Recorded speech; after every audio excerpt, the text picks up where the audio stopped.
My friends, we live in an age of uncertainty, an age where men strive, toil, and wrestle for control, as though they were the authors of existence itself. We plan, we build, we predict, and yet a single gust of wind, a single unforeseen event, can topple our carefully laid structures like a house of cards. The world seems chaotic, shifting beneath our feet like sand, and in such moments we are tempted to believe we are alone, adrift in a storm without a captain. But take heart, for the truth is far different. God is in control. This truth is not a dull doctrine meant to pacify anxious minds. It is the foundation upon which peace, courage, and purpose are built. If we believed, truly believed, that God's hands are upon the wheel, how different our lives would be. Anxiety would be a stranger, despair an outcast. For what man, knowing the sun will rise, frets over whether the night is too dark? Yet we are a stubborn race, are we not? We want control, we demand explanations, we clutch at certainty as though it were a possession we had earned. But have we not seen that our control is, at best, a fleeting illusion? Tell me, who among us can command the tides, dictate the course of history, or even guarantee his own tomorrow? We claim mastery over our lives, yet a single storm, a single unexpected sorrow, reminds us how little we truly command. And here lies the great paradox. Our freedom is found not in grasping at control, but in surrendering to the one who already holds it. When a child rests in the arms of his father, does he fear the path ahead? No, he does not demand to see the roadmap or question every turn. He trusts in the strength that carries him. Should we not do the same? Some may ask, if God is in control, why does suffering remain? But do we presume to know the end from the beginning? We see but a thread of the great tapestry. He sees the full design. We witness a single chapter of the story. He is the author of the whole. And I tell you this, no pain is wasted in his hands. What seems in the moment to be darkness may well be the shadow cast by something glorious beyond our sight. Do not mistake God's patience for absence. Do not mistake your trials for defeat. Even now he is weaving all things together, not merely for an earthly good, but for an eternal glory. If he allows suffering, it is not without purpose. If he withholds an answer, it is not without reason. If he leads us through the valley, it is only because there is no other path to the mountaintop. And so, I urge you, cast off the weight of fear, relinquish the exhausting effort of controlling what was never yours to command. Instead, place your trust in the one who knows the way. Rest in his sovereignty, for his ways are higher than ours, and his purpose is sure. You were never meant to carry the world upon your shoulders. That burden belongs to God, and he carries it well. The sovereignty of God is the foundation upon which every other truth rests. It is the unwavering certainty that nothing in the universe happens outside of his authority. He is not a passive observer, nor is he merely reacting to the events of history. He is the author, the architect, and the sustainer of all things. To grasp this truth is to find both peace and purpose, for if God is truly sovereign, then our lives are not left to the whims of fate, nor are we at the mercy of chaos. From the vast galaxies that wheel in perfect harmony to the smallest sparrow that falls to the ground, all things exist within his command. The psalmist declares, "The Lord has established his throne in the heavens, and his kingdom rules over all." Psalm 1:3, verse 19. This is not the rule of a distant king, detached and indifferent, but of a God intimately involved in every detail of existence. The very breath in our lungs, the rising and setting of the sun, the unfolding of history, all of it testifies to his dominion. And yet, how often do we resist this truth? Our hearts, rebellious as they are, long for control. We are creatures who wish to dictate our own destinies, who strain against the idea that we are not the masters of our fate. But if we are honest, we must admit that our control is an illusion. Can we add a single hour to our lives by worrying? Can we dictate the course of the future with any certainty? The answer is a resounding no. We are not sovereign, God is. And therein lies the great paradox. True freedom is found not in grasping for control, but in surrendering to the one who already holds it. The sovereignty of God does not mean that we are puppets, nor does it erase human responsibility. Rather, it is the divine mystery in which our free will operates within his ultimate plan. We make choices, we act, we decide, but all within the framework of his grand design. The story of Joseph in Genesis illustrates this beautifully.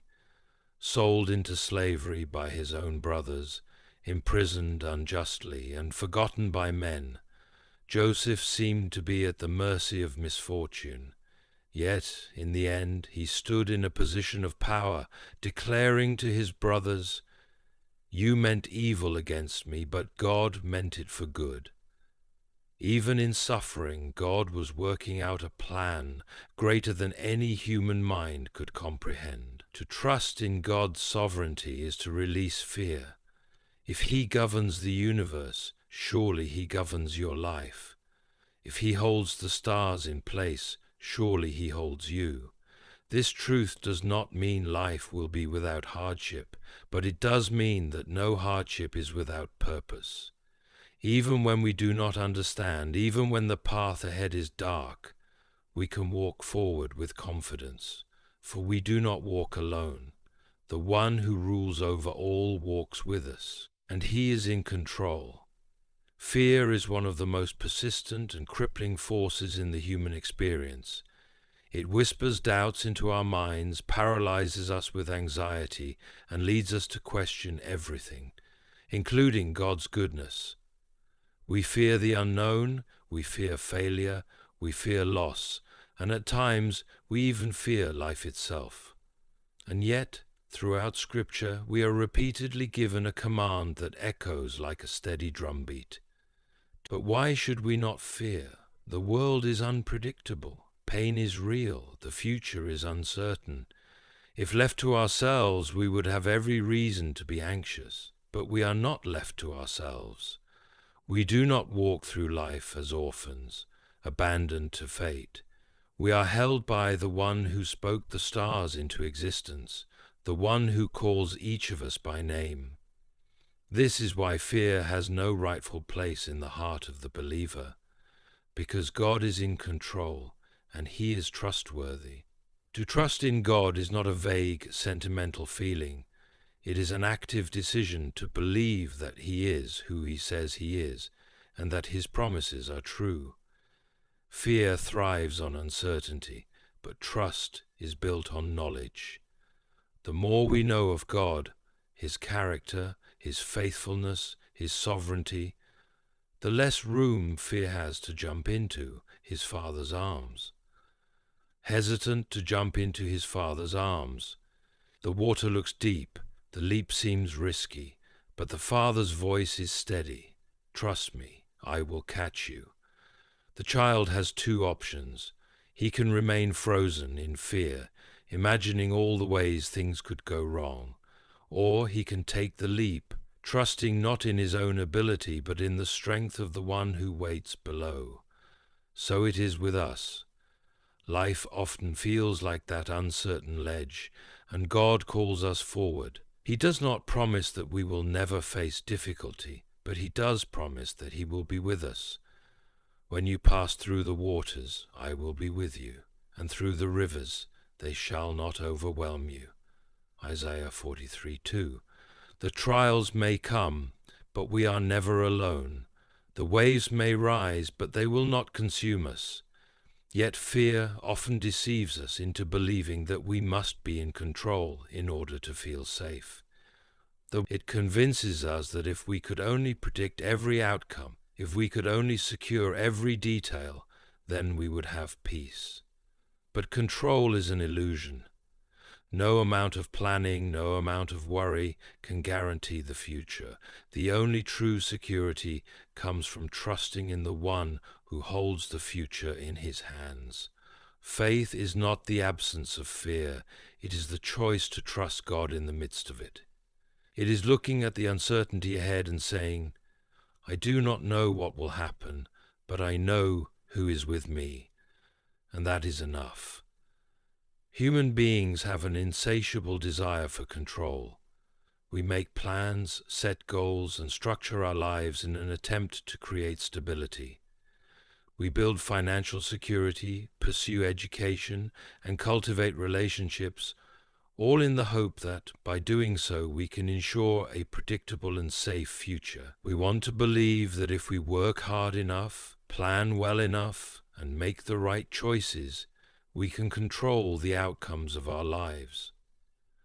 But control, as we imagine it, is an illusion.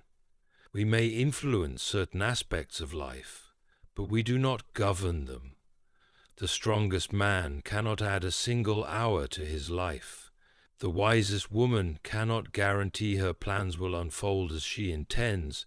A sudden illness, an unexpected loss, an economic downturn, any number of things beyond our power can shatter the illusion in an instant. And when that illusion is broken, fear and anxiety rush in to take its place. Jesus himself addressed this false sense of control when he asked, "Which of you by worrying can add a single hour to his life?" Matthew 6:27. The question is piercing. It forces us to confront the reality that all our anxiety, all our effort to seize control, ultimately changes nothing. We may grip tightly to our plans, but the future remains firmly in God's hands. Consider the man who builds his house on sand. He believes he has chosen wisely. After all, he has built something with his own hands, designed according to his own will. But when the storm comes, his foundation gives way, because it was never truly secure. In contrast, the man who builds his house on the rock does not rely on his own strength. He trusts in something greater than himself, and when the storm rages, his house stands firm. Matthew 7:24-27. So it is with life. If we build our sense of security on our own ability to control circumstances, we are standing on shifting sand. But if we anchor ourselves to the sovereignty of God, we stand on an unshakable foundation. Let us then ask ourselves, if control is an illusion, why do we cling to it so desperately? The answer is simple: fear. We fear uncertainty, and so we try to manufacture certainty, but in doing so we often rob ourselves of peace. The alternative is surrender, not a passive resignation, but an active trust in the one who truly holds control. This is not to say we should not plan or act wisely. Rather, we must recognize that even our best efforts are subject to God's higher purpose. There is great freedom in releasing the need for control. When we acknowledge that God is sovereign, we no longer have to carry the weight of every possible outcome. We can rest, knowing that the one who governs the universe is also guiding our steps, and in that surrender we find peace, not in the false security of our own plans, but in the perfect faithfulness of God. Suffering is one of the greatest mysteries of human existence. Suffering is one of the greatest mysteries of human existence. It is the storm that spares no one, the shadow that touches every life. We often ask, why does a good God allow pain? If he is in control, why does he not shield us from sorrow? These are not questions of idle curiosity. They are the cries of aching hearts, the desperate search for meaning in the midst of hardship. At first glance, Suffering seems to contradict the idea of a loving sovereign God.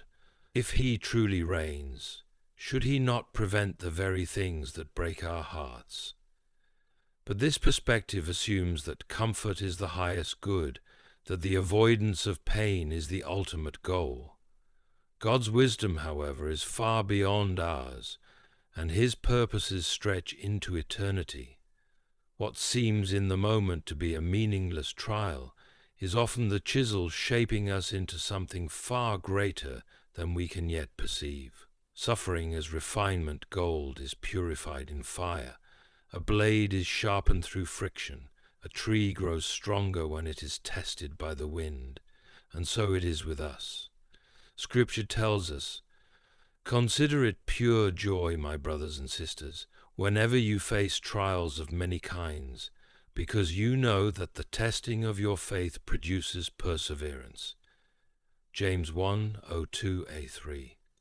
This is not a call to rejoice in pain for its own sake, but rather an invitation to see beyond the pain to what God is doing through it. Suffering refines us. It burns away our pride, deepens our dependence on God, and strengthens our character in ways that ease and comfort never could.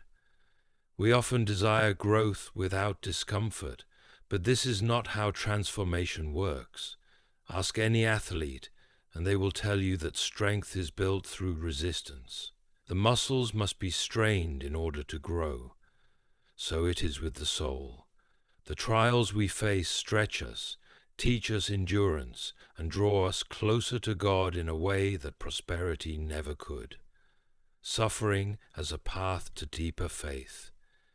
It is easy to say that we trust God when life is smooth, but true faith is revealed in the storm. When Job lost everything, his wealth, his health, even his children, he was left with nothing but his trust in God. And though he wrestled with grief, though he questioned and struggled, he ultimately declared, "Though he slay me, yet will I trust in him." Job 13:15. This is the kind of trust that suffering produces, the kind that is not dependent on circumstances, but rooted in the unchanging nature of God. Often, it is in our darkest moments that we come to know God most deeply. When we have nothing left but Him, we find that He is enough. Suffering strips away our illusions of self-sufficiency, teaching us to rely not on our own strength, but on His. Suffering as part of a greater story. Perhaps the greatest comfort in suffering is knowing that it is not meaningless. Every trial we endure is woven into a larger narrative, one that we may not fully understand in this life, but one that is being crafted by the hands of a sovereign and loving God. Consider the story of Joseph. Sold into slavery by his own brothers, wrongfully imprisoned and forgotten by those he helped, he had every reason to believe that his suffering was pointless. But years later, standing as a ruler in Egypt, he saw the greater purpose. He told his brothers, "You meant evil against me, but God meant it for good." What seemed like a series of cruel misfortunes was, in reality, God's way of positioning him to save an entire nation. Likewise, our suffering is never wasted. It may be preparing us for something we cannot yet see. It may be shaping us for a purpose beyond our imagination, and even if we do not understand it now, we can trust that God does. The ultimate example, Christ's suffering. If ever we doubt whether suffering has purpose, we need only look to the cross. Jesus, the Son of God, endured the ultimate suffering, betrayal, humiliation, and a brutal death. To his followers it seemed like the darkest moment in history, a senseless tragedy. But in reality, it was the very means by which salvation came to the world. What looked like defeat was, in truth, the greatest victory. So it is with us. Our suffering, though painful, is not the end of the story. God is always working, even in our pain. He is shaping us, strengthening us, and drawing us closer to himself. And one day, when we see the full picture, we will understand. Until then, we can trust that our suffering is not in vain. In his hands, even our deepest pain has purpose. One of the greatest struggles we face in life is the temptation to live for the here and now. Our minds are consumed with immediate concerns, our daily struggles, our ambitions, our fears. We are naturally drawn to what we can see, touch, and control. But the Christian life calls us to something greater, an eternal perspective. An eternal perspective means viewing life not just through the lens of our current circumstances, but through the lens of God's grand and eternal plan. It means recognizing that this world is not our final home, that our trials are temporary, and that our greatest hope lies beyond this life. As the Apostle Paul wrote, "For our light and momentary troubles are achieving for us an eternal glory that far outweighs them all." 2 Corinthians 4:17. The hardships we endure now may feel overwhelming, but in comparison to eternity, they are but a fleeting moment. The shortness of life and the vastness of eternity. If we live only for this world, we will always be chasing things that do not last: wealth, status, comfort, success. But what are these things in the grand scheme of eternity? A man may build a great empire, yet he cannot take it with him when he dies. A woman may achieve every earthly goal, yet her accomplishments will fade with time. What does it profit a man to gain the whole world and forfeit his soul? Mark 8:36. Life is like a breath, a mist that appears for a little while and then vanishes, James 4:14. But eternity, that is forever. And so the wise person does not live merely for what is temporary, but for what is eternal, suffering in light of eternity. When we adopt an eternal perspective, even suffering takes on a different meaning. If we believe that this life is all there is, then pain is senseless. But if we know that God is working all things for a greater purpose, then even our trials have meaning. Romans 8:18 reminds us, "I consider that our present sufferings are not worth comparing with the glory that will be revealed in us." Consider a traveler on a difficult journey. If he thinks the road is endless, every hardship feels unbearable. But if he knows that his destination is near, that joy awaits him at the end, he can endure the struggles with hope. So it is with us. Our trials are real, but they are not final. There is a joy beyond them, a future where every tear will be wiped away. Revelation 21:04. Living with an eternal mindset, when we fix our eyes on eternity, we live differently. We begin to value things that truly matter: faith, love, and the pursuit of God's will. We no longer chase after temporary pleasures, but invest in things that have lasting significance. We find peace, knowing that no matter what happens in this life, our future is secure in Christ. To live with an eternal perspective is to live with hope, knowing that the best is yet to come. One of the greatest challenges in our faith journey is learning to trust in God's timing. We live in a world that values speed, efficiency, and immediate results. We expect prayers to be answered swiftly, problems to be solved instantly, and our desires to be fulfilled without delay. When things don't happen according to our schedule, we grow impatient, anxious, and even doubtful. But Scripture teaches us a different way, one that recognizes that God's timing is not only different from ours, but infinitely better. The difference between our timing and God's timing. As humans, we see time in a limited, linear way. We experience life moment by moment, unable to see the full picture, but God exists outside of time. He sees the beginning, the middle, and the end of our story all at once. What seems like a delay to us is in reality God working things out in his perfect plan. For my thoughts are not your thoughts, neither are your ways my ways, declares the Lord. Isaiah 55:8. The Bible is filled with examples of people who had to wait on God's timing. Abraham was promised a son, but he waited 25 years before Isaac was born. Joseph spent years in slavery and prison before being elevated to a position of power. The Israelites wandered for 40 years before entering the promised land.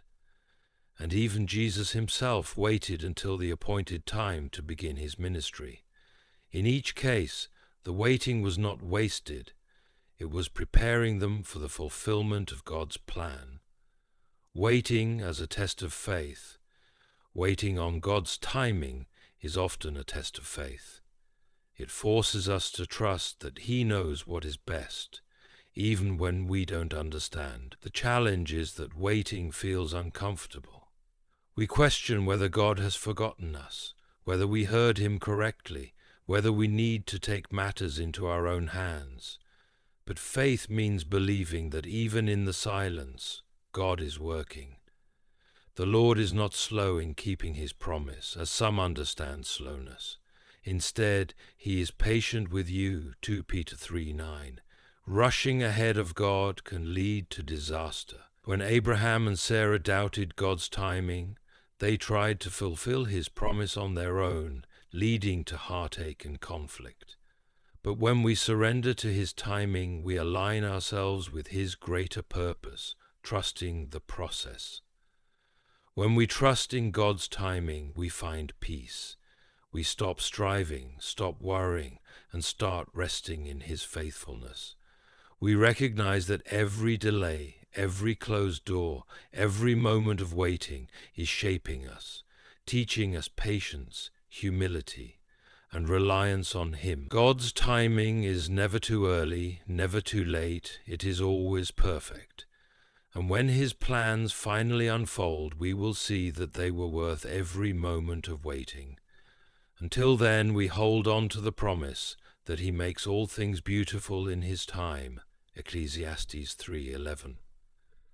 At the heart of our faith lies a fundamental truth. God is sovereign. He is not merely a passive observer of the universe. He is its ruler, its sustainer, and its guide. He is in control of all things, past, present, and future. Nothing catches him by surprise, nothing disrupts his plans, and nothing happens outside of his will.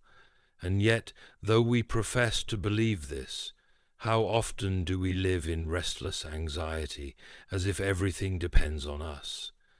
To rest in God's sovereignty is to truly trust him, not just with our words, but with our hearts.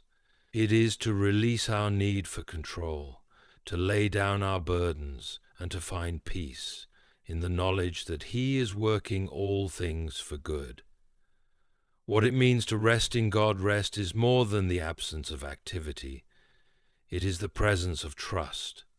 In a world filled with chaos, uncertainty, and suffering, we are constantly tempted to strive, to worry, to fix things ourselves. But Jesus offers us a different way. He says, "Come to me, all who labor and are heavy laden, and I will give you rest." Matthew 11:28. This is not a superficial rest, nor is it an escape from reality. It is the deep, soul-anchoring rest that comes from knowing that our lives are held in the hands of a loving and all-powerful God. To rest in God's sovereignty means we do not have to have all the answers. We do not have to understand every trial, foresee every future event, or solve every problem. We only have to trust that God does.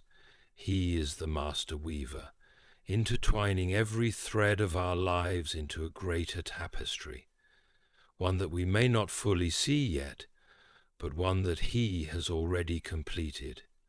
Freedom from anxiety and fear. One of the greatest benefits of trusting in God's sovereignty is freedom from anxiety. The world is unpredictable, and fear thrives in the unknown. What if things go wrong? What if I fail? What if the future is not what I hoped? These are the questions that haunt us when we believe that everything rests on our own ability. But when we recognize that God is in control, we are freed from this burden. Do not be anxious about anything, but in everything, by prayer and petition, with thanksgiving present your requests to God. Philippians 4:6. Anxiety diminishes when we surrender control to the one who actually has control. The storms may rage, the trials may come, but we can remain steadfast, knowing that God is our refuge. He is not shaken, and neither are those who rest in him. Obedience without fear. Resting in God's sovereignty does not mean passivity.